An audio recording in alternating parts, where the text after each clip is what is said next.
This is a video about books that I want to read in the next 3 months, but I'm not going to hold myself to reading in the next 3 months. I found that I've really, especially the back half of this year, I've had a really hard time sticking to TBRs or even wanting to set them. I do tend to set like certain goals for myself. If a friend asks me to read a book, I'm like, well, I want to try to read it in this amount of time. And I have been really trying to consciously read more books when I get them. So I try to prioritize, if I've just received a book, I try to prioritize that. I've also been trying to prioritize more classics, more nonfiction, more arcs. I've been reading a lot of arcs, but you're not going to actually see any arcs in this video because there's just a million I want to read, and I really let myself like look at the arcs and be like, what am I in the mood for? So today's tea it's from Harney & Sons. It is a black tea with rose hips and vanilla, which has kind of been my tea of choice lately, and it's just been really good. It's still very hot. This is a Moomin mug with Snufkin on it. Here we go. Turn around. I overfilled this a little bit. There's Snufkin. I got this through work because Barnes & Noble carries some Moomin mugs now, which is just a blessing. I think it was 2 years ago that I set myself the goal of quality over quantity with books. And I do feel like I've really started to manage that. Finally, I've been reading a lot more books that I like, authors that I like. I still have kind of been a little afraid of big books, actually, but I have been, if something's just like haunting me, picking it up and like, it's time to read that book. And that's kind of most of these books that I'm going to show you today are books that are like haunting me, or they're sequels to books that I read and I loved. So I'm saying these are books that I want to read in the next 3 months. Did I say 3 months earlier or 3 weeks? But 3 months, because 3 weeks is slightly insane. I have hit my reading goal on Goodreads for the year. I hit it a while ago, and I'm just keeping chucking along. Any of these would just be wonderful books to read. Not necessarily even before the year ends, but before spring comes, I guess. So I'm gonna try not to talk your ear off on each of these, because I do have that tendency. We'll see. First is Witness for the Dead by Catherine Addison. I just finished The Goblin King, I don't even think a full week ago, and that book was just amazing and perfect. It was 5 stars. Very rarely do I finish reading a book and think I want to go back and read it again for the first time and like have that first time reading experience, because I love the idea of being able to return to a book that I loved, and I love rereading, and I think there's really something special about a book you can reread. But how I really, really wish I could just start the Goblin Emperor experience over again, because it was fantastic. Witness for the Dead is set in the same world, and it follows a character that we meet in that book, but we follow him. I think it's a much more low stakes story, but it sounds like it's going to have a lot of really similar themes, which is just like kindness and hope punk themes. There's also steampunk aesthetic book, which is really fantastic. But it follows Thara Kelleher, who is a witness for the dead, and he wants to sort of live more among the people and help the people with their things. And being a witness for the dead is both a political and religious kind of role, as well as somewhat like powered. Like he can sometimes see the memories of the recently dead, so he can help answer questions in like a Sherlocky way, kind of. But I loved Goblin Emperor. I also read some books under Catherine. So Catherine Addison's a pen name for Sarah Manette, and I read some of the books under Catherine Manette's name, and I loved those too. They're super dark, though, very different from Goblin Emperor. But Witness for the Dead, this is a definitely. I will definitely be getting to this probably sooner than later. I did want to give myself a little breathing space from Goblin Emperor because I did love it so much, and literally every day I think about it. There are certain scenes that just have stuck with me and will probably stick with me forever, and I'm so pleased and happy about that. And I'm hoping for a similar experience, even if it's not as life-changing. I'm a big fan of Catherine's writing and storytelling, so I know I'll love it. I'm giving myself a little bit of time because there's other books I know I'll love that I'm reading in the meantime. but I wouldn't be surprised if I read that one before the year ended. Another sequel, although it's not really a sequel necessarily, just a companion, but a sequel that I really want to read is Cils Chosen by Jacqueline Carey. This is the second book in the original trilogy. I actually am totally blanking on what this series is called. Cils Legacy. There we go. It is the second book in Cils Legacy. I read Cils Dart early this year. Maybe it was over the summer. I want to say it was pretty early this year, and I loved it. I thought it was so good. It was one of the best political fantasies I had ever read, and I think I had made a comment on some video, maybe I just thought I did, that it has like George R. R. Martin levels of politicking and characterization and international politics even, but rather than writing a extensively long however many book series it's going to end up being, Jacqueline Carey just manages to fit it all beautifully into one book. It is also a book with probably one of the most interesting cultures. The Terre I hope I'm saying that correctly, are very like, it's a very sexual culture, and I think that was really interesting and really lovely to read about. It's just written in the most beautiful, tender ways, and like, not that it's not violent or has extreme things, because Phaedra, our main character, she is an Anguissette. Yes, oh good, I said it correctly. An Anguissette, and so she feels pleasure with pain, and so that is like a huge aspect of her character. It's just done so lovely. I don't want to say much more about this book because I don't want to risk spoiling it, but I am really curious to see where it goes, because book one ended a lot of plot threads, and there are some that are still open, namely one specific character, but I'm really curious to see where this takes us. I think it takes us outside of Terre to a different part of the world as well, which is even more exciting because that was one of my favorite aspects of the book, was exploring the wider world. Daughter of the Forest by Juliette Marillier is a book that to me seems very springy, summery, like aesthetic-wise, but I keep staring at it on my shelf and it is literally calling my name, so I might get to it at a very odd season, like the depths of winter I might be reading this. And wow, I just realized how like small the text is. This is a retelling of this fairy tale, totally blanking, but her siblings, her brothers are all turned into swans, I think. Maybe not. Maybe I'm getting things confused. I feel like yes though. Oh, that's pretty. That's pretty. I thought that her siblings get turned into swans. Well, there's a swan on the cover. I'm not going crazy. And she has to sort of rescue them from this curse. And I don't actually know much beyond that. I've only, I think, seen good reviews of it. And this is not like classic fantasy. I don't know when it originally came out. I guess 2000. Yeah. So it came out in 2000 and this edition came out in 2020. This big floppy cover. And it has matching for the whole trilogy, so if I like it, I will pick up all the books in the trilogy.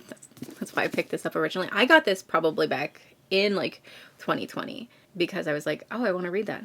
Matching covers. In, like, a readable size, because I'm not a big mass market fan.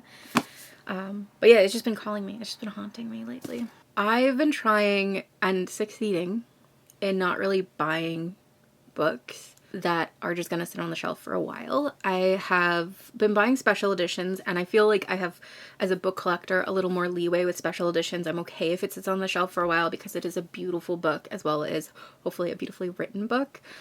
And I get book boxes and stuff as well still. But I've been trying not to buy regular books unless I'm going to read them soon, or unless it's a sequel for something. But because of this, and because I've been doing a good job of it, it's actually been opening up a lot of time for me to read books that I got in subscription boxes a while ago. And one of those would be In Their Heaven is Dark by A.M. Strickland. I have had this for ages, and I wanted to read it for ages. I believe, look at this, I believe it is Illumicrate published this one.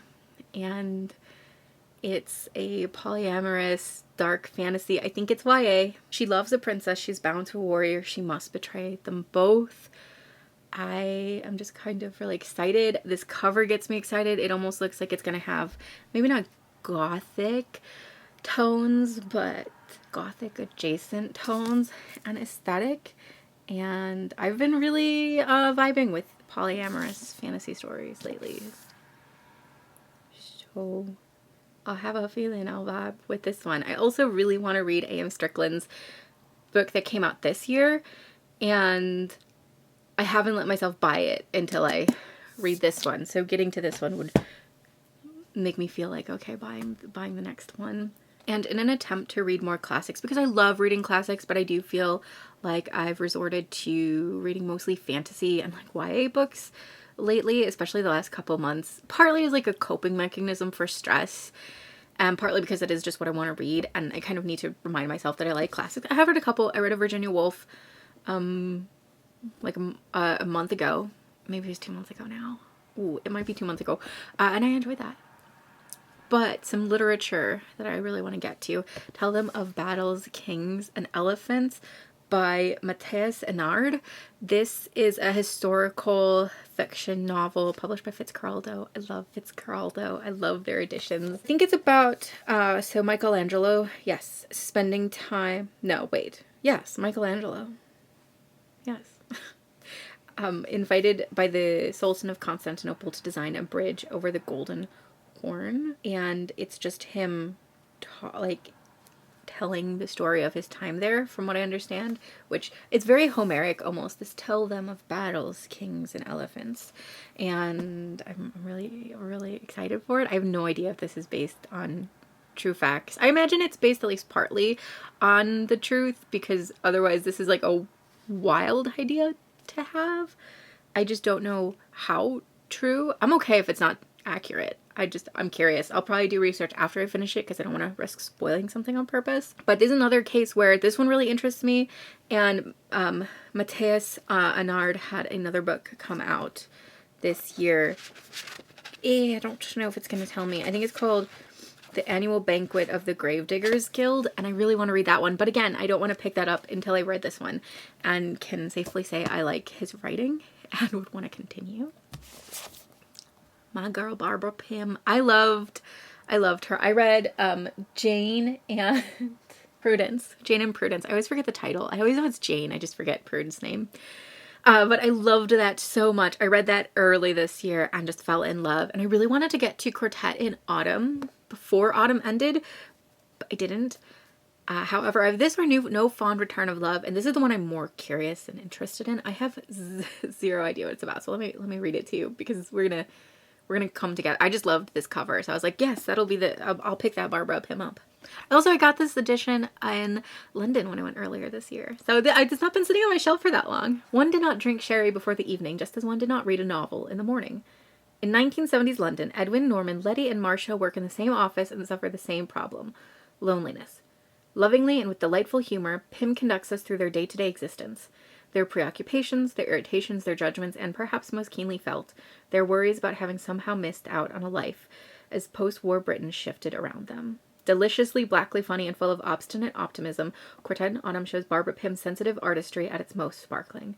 A classic from one of Britain's most loved and highly acclaimed novelists, its world is both extraordinary and familiar, revealing the eccentricities of everyday life. Which sounds very similar to Jane and Prudence, different setting, different types of characters, but it is that ordinary, everyday life that really drew me in to that book. So very excited for this one. This one, I think if any of these I don't read, it might be this one, because it's been calling my name and I really want to read another Barbara Pym, but it is so autumnal looking that, I mean, the snow might throw me off, actually. Another Fitzcarraldo, and here's a big honkin' book. Here is a big, thick book. Books of Jacob. By Olga Tokarczuk. I really wanted to read Olga Tokarczuk for a while, because she won the Nobel Prize in Literature in 2020, I think. And she's Polish, and my heritage is Polish. Do I speak a lick of Polish? No. Have I ever been to Poland? No, but I still feel some kinship here, and I wanted to read it for a while, and I was like, yeah, the Books of Jacob. That's the one I want to start with. This is it's as if it was like a gospel, there's like the Old Testament and the New Testament, right, in the Bible, and this is like the Testament after the New Testament is, I think, how it sort of positions itself, but it is about, well, Jacob. It's about Jacob's life. Oh, she won it in 2018. Oh, time. The story of Frank through the perspectives of his contemporaries, capturing Enlightenment Europe on the cusp of precipitous change, searching for certainty and longing for transcendence. This is gonna be dense. This is gonna be thick. There's pictures though, a couple of them. Look at that flip. How satisfying. And I feel like this is one I'm going to have to like read. Like let you know, like read. Not that I don't read my other books, but intense concentration will be required on that one, I do believe. Another sequel. So I have the Last Herald Mage trilogy by Mercedes Lackey. I have this all bound up. I read Magic's Pawn like 2 months ago, and Magic's Promise I really want to get to before the year is out, I hope, because I am worried I will forget details. I liked the first one so much more than I thought I would. I was like, yeah, I'll try it because it's sort of a classic of queer fantasy at this point, so that's the size of book 2, Magic's Promise. And I loved it. It was so good. There was a surprising amount of angst. I'm not saying it was perfect. It did not age super well in all aspects, but if you place it in the time it was originally published, I think it's like really fantastic. I also really got behind the companions a lot more than I thought I would. I absolutely loved them. I was a horse kid growing up, and I did not shed that because I fucking loved the companions, which are like magical horses. So it's not perfect. It's not perfect, but it's good. Book 2 I think takes place years after book 1. Book 1 is very much an origin story, and this was written, this is the like prequel trilogy to the original Voldemort trilogy, which sort of details the history of one of the like the most famous like Herald Mage, like an important person in Voldemort's history. Also, when I brought this to work, anytime I read it, like people would be like, what the fuck are you reading? It's so big. I'm like, it's a bind up. Also, wait until you see what I want to read. I might pick this next book up like any day because book 1 fucking rocked my world. And that is Dark Air by C.S. Packet. This just came out. I only just read Dark Rise, which is book 1, this year. I'm obsessed though. It was so good. It was so good. And now I'm like making my way through all of C.S. Packett's stuff. But I fucking loved Dark Rise. And I saw a couple people's reactions without spoilers to this book. I think it's gonna rock my fucking world as well. And I cannot wait. And I mean, just look at this cover. This cover is maybe one of the most stunning covers to come out this year. Just top down, fucking gorgeous. Yeah, I could pick this up any day. I've kind of been a little, masochistic and not picking it up because there are a lot of other books I really want to read. And I'm like, you know, this will keep. It's not a big enough book that I have to worry about spoilers.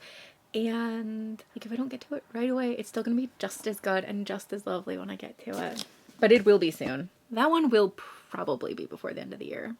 My tea's getting a little cold. So The Bone Orchard by Sarah Mueller. I've had this on my shelf maybe 2 years now or so. It's a necromancer story. It sounds kind of beautiful and it sounds kind of complicated. I think I've seen reviews saying this is confusing and not like the best book ever, which is fine with me. I like confusing books. I just read The Archive Undying and I gave it like 5 stars. So bring on the confusing books. So she is a courtesan, I believe, entrusted by the king or the emperor or something. And yeah, the emperor, and he is dying. And she has to discover which one of his sons is murdering him.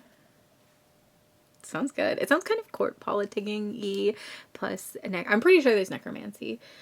Like, if I'm wrong about that, then how fucking disappointed I'll be. Might still be a really good book though. But yeah, it almost sounds like it's a little bit of Kushil's Dart vibes, which I loved. And it's a standalone, so that's also a bonus. It's also published by Tor. I was gonna say Tor.com, which almost is like a perfect track record with me, but it's just Tor. Which Tor does not have as good a track record with me as Tor.com does. Isn't that funny how you have like favorite publishers sometimes? Speaking of favorite publishers, Daphne Press. They put out The Sun and the Void earlier this year. I do have like every edition. This is just the standard UK edition. I wanted to collect them all because I think they're beautiful and I love Daphne Press as a publisher. And I really want to read it. This also gives like summer vibes, but I keep like staring at it and putting it off. Look at how shiny. I keep staring at it and putting it off, and for no reason, because I've wanted to read it basically since I got it. And even the standard edition is just stunning. Like, look at that. She's pretty. She's pretty. It's the first in a duology, which I'm here for. And I think there's like a gothic aspect to it, and I think it's based on South American mythology, maybe, or like inspired by that. And it's sapphic, and I clearly don't know much about it, but I'm also very excited for it. I definitely want to read it before book 2 comes out, because if I don't like it, I don't want to buy like every edition of book 2 and then find out I didn't like it. We have another really autumnal book, although I think it's probably autumn, winter, and that is Moondial by Helen Cresswell. I think this is the only middle grade book actually on this list, and I want to read more middle grade. I've been saying that for years and just not doing it. But Moondial by Helen Cresswell, I actually purchased this kind of recently. Look at that, reading books I got recently. I think it's a ghost story. I love this cover. It's put out by Faber and Faber, and I love this cover. So even before she came to Belton, Minty Kaine, what a good name for a protagonist, had known that she was a witch or something very like it. Minty is the kind of girl who notices things: pockets of cold air on a stairway, cries in the wind, ghosts. On nighttime expeditions from the house where she's staying, Minty stumbles upon a moondial, which takes her back in time. There she finds Tom, a sickly kitchen boy, and Sarah, a girl whose family think she has the mark of the devil.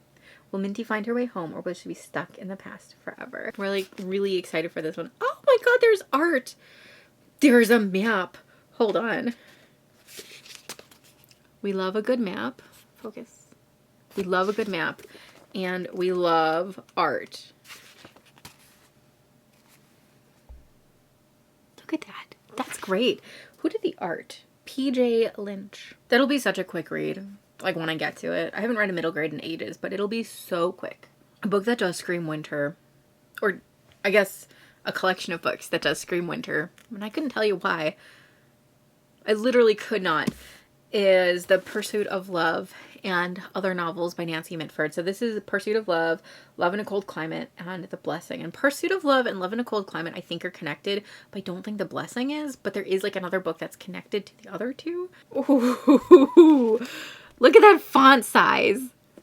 That's wild. That's so wild. So I'm most interested in just like starting at the beginning and doing The Pursuit of Love. So that would be like this chunk. And yeah, it's slightly dense. But I read some of the nonfiction that Nancy Mitford has written. I read it like last year or 2 years ago, and I really enjoyed her writing style. So I've been excited to read her fiction for a while and just haven't gotten around to it. Yeah, the tea's cold. It's pretty much basically gone. I can't drink cold tea though. It makes me like regurgitate. I like that book we're gonna end on. Feels perfect. So another wintry book, and this is a reread, and I think this is the only reread, yeah, on here, is The Girl in the Tower by Catherine Arden.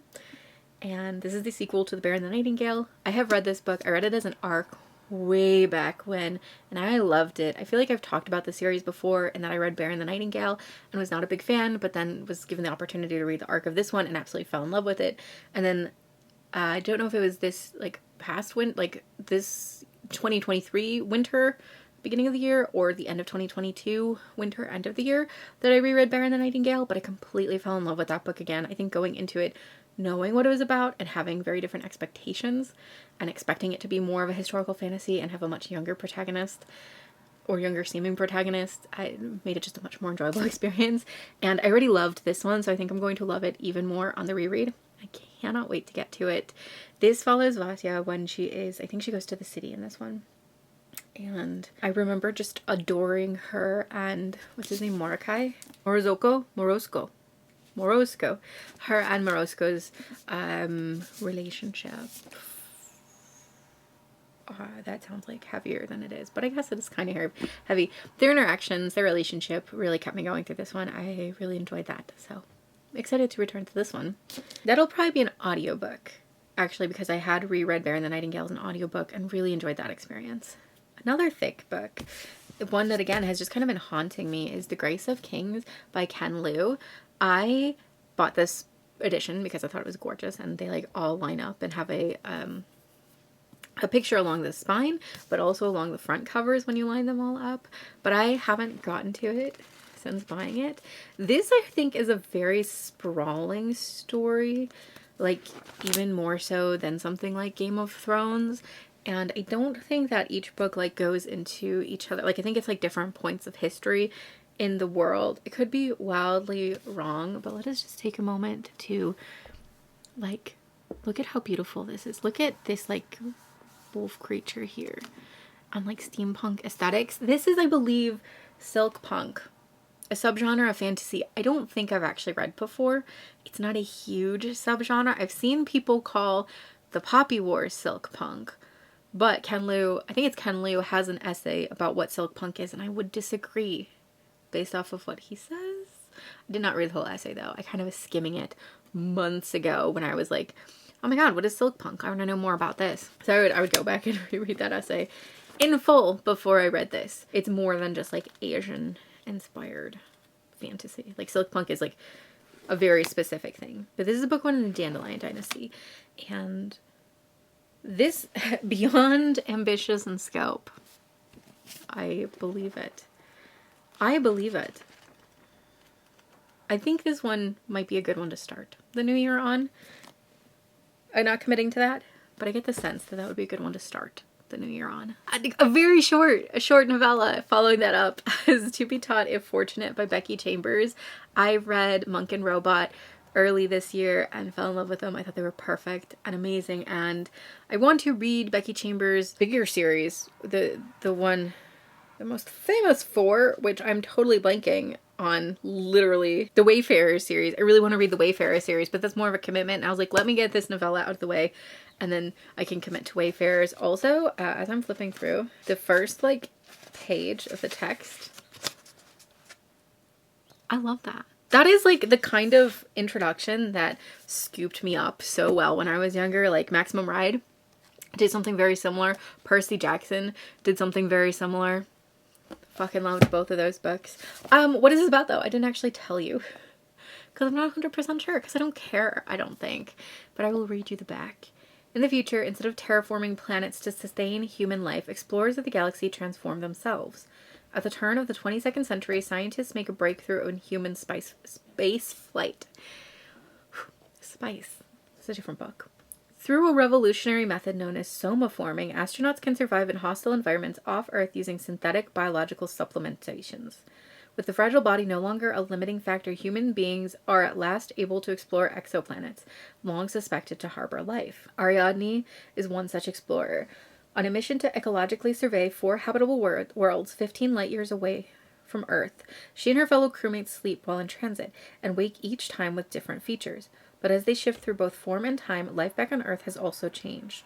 Faced with the possibility of returning to a planet that has forgotten those who have left, Ariadne begins to chronicle the wonders and dangers of her journey in the hope that someone back home is still listening. 3 more books that I'm thinking about reading. We have another book box book, A Curse of Saints. This one was put out by Fairy Loot. This is by Kate Dramas. It's a romantasy from what I understand. I don't know too much about it. I think this edition is lovely though. I mean, like, look at that, and look at, sorry, not underneath, look at that. I found, so, I have, like, a really mixed relationship with romantasy. I did not like Fourth Wing. I did not like Iron Flame. I have a really mixed view of the Sarah J. Maas books at this point. I used to love them, but A Court of Silver Flames really ruined a lot of the goodwill I had for those books, and I have a review up. And Crescent City 2 also just wasn't great. So I don't know, I have like a mixed feeling there. Plus most of the romantasy I've read has been it's been like okay, but it's not been the greatest thing. I read Bride of the Shadow King. It was fine. It just felt like a really extended prologue to something. Like, it did not get going. That was the same with like Guild by Raven Kennedy. It felt like a really extended prologue and not a book that could stand on its own. But that said, I actually read The Hurricane Wars last month, and I fucking loved that book. It was so addicting and so fun to read and really good in that way.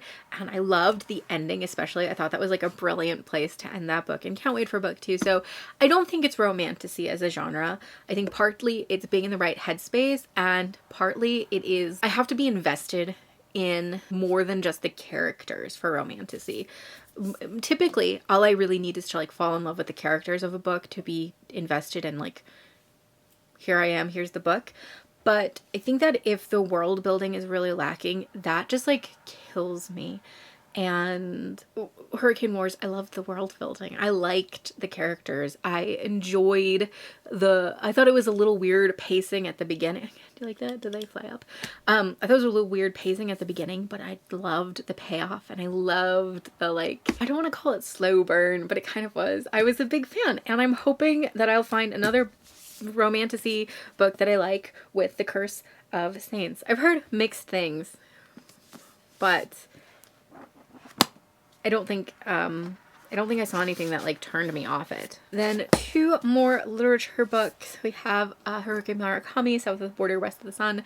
It has been so long since I read a Murakami. I was reading so much of him at the beginning of the year. I know I haven't. It's been a dry spell, and I miss his writing so much. I love his books. I love his writing. I only have this and Dance, Dance, Dance on my shelf, which I haven't read, but this is the one that I'm more interested in at the moment. So this would be the next one I read, and I seriously, I have missed his writing. And I think I was reading them mostly in like the winter and early spring of this year. So I think that the snowfall and the colder weather has really made me like even more homesick for him. This is also a really short one. It is not even 200 pages. So I'd probably be able to knock this one out quickly. Yeah, I don't know what it's about. I don't care. It's Murakami. And to finish this up, a book that I say I'm going to read every year and then just haven't gotten to is Snow Country by Yasunori Kawabata. This is about a man who goes to visit a geisha that he has grown close with, and I think it's just him reconciling his past with his present, because I think they had been separated for a while, like he hadn't visited her in a while, and now he's visiting her again. I know it's a wintry book. I know I've had it for a couple years now, I think. Maybe not a couple years, maybe only like a year, maybe 2 years. I guess I would make it a couple. This one is, again, also not even 200 pages. I imagine it'll be a quick read. I really wish I had a really long train ride to read this on, because I think that would be perfect, because I think that he's on a train for part of the book. And I also love train rides and reading on trains, but I have no time I could take off, nor do I have anywhere I would go. So that's it. That's the last of the books that I hope to read in the next 3 months or so that I'm really thinking about reading. No pressure on myself. None at all. In fact, maybe I will get to none of these. No, that's not true. There's a couple that I'll like definitely be reading, like Dark Air. That will be happening. That will be happening soon, because I just can't help myself. I can't hold myself. As I said, I'm not talking about any of the arcs that I'm interested in reading, because I go by the seat of my pants, and I'm not talking about any upcoming books either that I'm interested in reading. I am trying to really shop my shelves and appreciate the books I have, and it's been going so well. There are obviously books that I'm excited to come out, but that's a different video, I think. That's a different video.